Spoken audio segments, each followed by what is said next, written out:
యేసుక్రీస్తు ఈ లోకానికి రెండో రాకల్లో లూకా సువార్త 17:30 ప్రకారంగా మానవుడిగా రావాలి.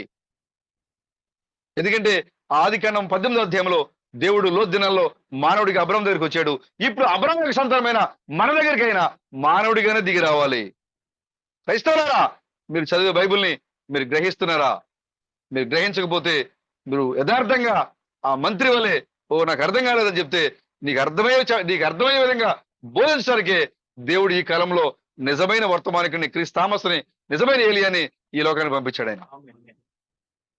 ఈ క్రైస్తవ ప్రపంచానికి మనం చెప్తున్నాము, మీరు బైబిల్ చదువుతున్నారు కానీ మీరు గ్రహించలేకపోతున్నారు. మీ చదివే బైబిల్, మీ చేతుల్లో బైబిల్ మీకు అర్థం కావాలి అంటే మేము బోధించే మా వర్తమానికుడు మీకు అవసరం.